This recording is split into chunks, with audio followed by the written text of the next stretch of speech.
నరేంద్ర మోడీ ప్రభుత్వం అధికారంలోకి వచ్చిన తర్వాత ఈ దేశంలో ఉన్న ప్రజల్ని కాపాడతానని చెప్పి, ఉపాధి కాపాడతానని చెప్పి, రైతుల్ని కాపాడతానని చెప్పి, కార్మికులను ఉద్యోగులకు కంటి రెప్పలా కాపాడతానని చెప్పి వాగ్దానం చేసిండు. కానీ ఇవాళ రైతు కార్మిక ప్రజా వ్యతిరేక విధానాలు అవలంబిస్తూ ఉండు. కేవలం హిందూ మతం పేరుతోనే తిరిగి అధికారంలోకి వచ్చి ఇవాళ హిందువులకు కూడా మోసం చేస్తున్న స్థితి కనిపిస్తూ ఉంది. ఎందుకంటే సహార్ ఇండియాలో దాదాపు 12 కోట్ల మంది, సహార్ ఇండియాలో 12 కోట్ల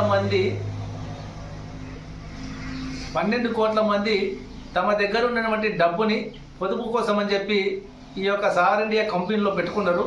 దాదాపు వాళ్ళకు 86,000 కోట్ల రూపాయలు రావాలి. అనేక సార్లు ప్రభుత్వ అధికారులకు కానీ కోర్టుకు కానీ అన్ని రకాల ప్రయత్నాలు చేసినా సుప్రీంకోర్టు కూడా డబ్బులు చెల్లించాలా, బాధితులని సహారా బాధితులను ఆదుకోవాలని చెప్పి కూడా అక్కడ తీర్పులు ఇచ్చినా కానీ పట్టించుకోకుండా నిర్లక్ష్యం చేస్తూ ఉన్నారు. చాలామంది సహారా కంపెనీలో పనిచేసినటువంటి ఏజెంట్లు ఆత్మహత్యలు చేసుకుంటా ఉన్నారు.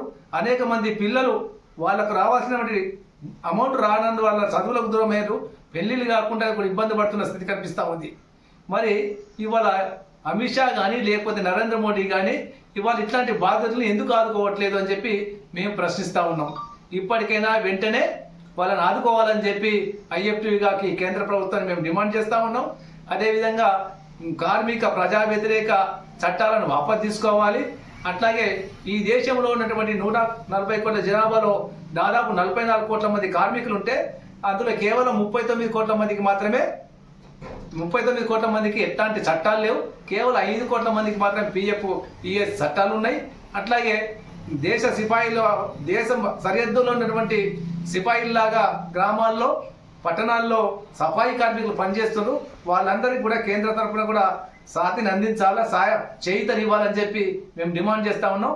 ఈ రైతు వ్యతిరేక 3 నల్ల చట్టాలు కూడా వాపసు తీసుకోవాలని మేము డిమాండ్ చేస్తూ ఉన్నాం.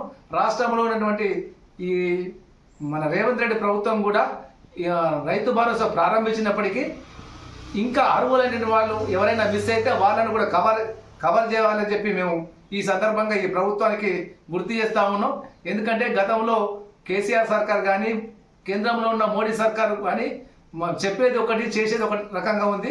కాబట్టి వాళ్ళ బాటలో పయనించకుండా రైతు కార్మిక పక్షపాతిగా ఈ ప్రభుత్వం వివరించాలని చెప్పి ఈ సందర్భంగా మరొకసారి గుర్తు చేస్తా ఉన్నాం.